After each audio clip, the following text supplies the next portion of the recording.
بسم اللہ الرحمن الرحیم۔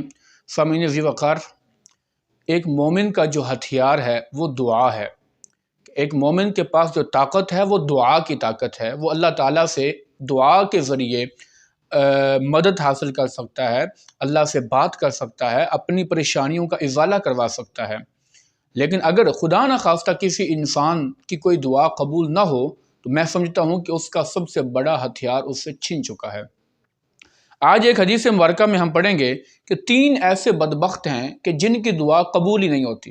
رسول اللہ صلی اللہ علیہ وسلم نے فرمایا ثلاثۃ یدعون اللہ فلا یستجاب لہم، کہ 3 اشخاص ایسے ہیں کہ جن کی دعا قبول نہیں ہوتی۔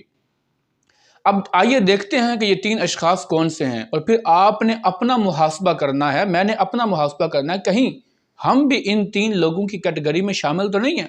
اگر نہیں ہے تو اللہ کا شکر ادا کرنا ہے، اور اگر ہم ان میں سے کسی ایک کیٹیگری میں بھی شامل ہو گئے ہیں تو فوراً اپنے آپ کو اس کیٹیگری سے نکالیں، اللہ سے معافی طلب کریں، اللہ سے استغفار کریں، اور فوراً نیکوکاروں کی لسٹ میں شامل ہو جائیں۔ پہلا وہ شخص، رسول اللہ صلی اللہ علیہ وسلم نے فرمایا رجل کانت تحتہ امرأۃ سیئۃ الخلق، کہ پہلا وہ شخص کہ جس کی زوجہ، جس کی بیوی بد اخلاق ہو، زبان کی بری ہو، بد اخلاق ہو، بولتی ہے تو لوگوں کے دلوں کو ٹھیس پہنچاتی ہے، گھر میں امن اور شانتی کو تباہ کرتی ہے، اور وہ آدمی نہ تو اسے سمجھاتا ہے اور نہ ہی اسے طلاق دیتا ہے، تو ایسے شخص کی کوئی دعا قبول نہیں ہوتی۔ اور دوسرا، رسول اللہ صلی اللہ علیہ وسلم نے فرمایا وَرَجُلٌ كَانَ لَهُ عَلَى رَجُلٍ مَالٌ فَلَمْ يُشْهِدْ عَلَيْهِ، جو کسی سے لین دین کرتا ہے، کسی معاملے میں جو ہے وہ خریداری یا فروخت کرتا ہے، لیکن اس کے اوپر کوئی گواہ نہیں بناتا، اس کو لکھتا نہیں ہے، لین دین کیا، ادھار لیا، لیکن لکھا نہیں، اس کے اوپر نہ ہی کسی کو گواہ بنایا، تو ایسے شخص کی بھی دعا قبول نہیں ہوتی۔ آج آپ دیکھیں نا، کتنے لوگ لین دین کرتے ہیں، جو ہے وہ پرچیزنگ کرتے ہیں، خریدتے ہیں، لیکن اس کے اوپر نہ تو کسی کو گواہ بناتے ہیں، نہ لکھ لیتے ہیں۔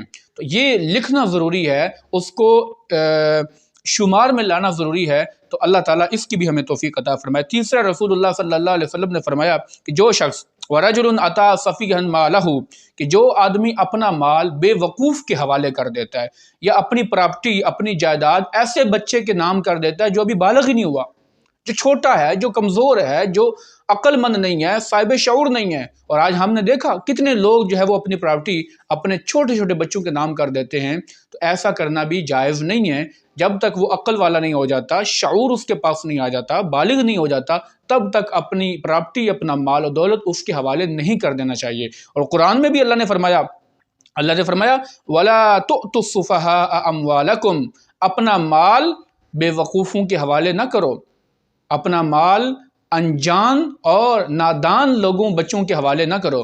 اللہ تعالی ہمیں ان تینوں لوگوں کی کیٹیگری سے بچنے کی توفیق عطا فرمائے، اور جو ہے اللہ ہماری دعاؤں کو قبول فرمائے، کیونکہ دعا ایک ایسا ہتھیار ہے جو انسان کو آنے والی ہر مصیبت سے بچاتا ہے۔ رسول اللہ صلی اللہ علیہ وسلم نے فرمایا کہ جب کوئی انسان دعا کرتا ہے تو وہ دعا اور اس انسان کے اوپر آنے والی مصیبت آپس میں جھگڑا کرتی ہیں، اور بالآخر وہ جو دعا ہے وہ کامیاب ہو جاتی ہے۔ اور پھر رسول اللہ صلی اللہ علیہ وسلم کی یہ بھی حدیث ہے کہ انسان کی تقدیر کو کوئی چیز بدل نہیں سکتی، یعنی انسان کی تقدیر میں، قسمت میں جو لکھا جا چکا ہے اس کو کوئی چیز بدل نہیں سکتی۔ ہاں، رسول اللہ صلی اللہ علیہ وسلم نے فرمایا ایک چیز ہے جو انسان کے تقدیر کو بھی بدل سکتی ہے، فرمایا وہ دعا ہے۔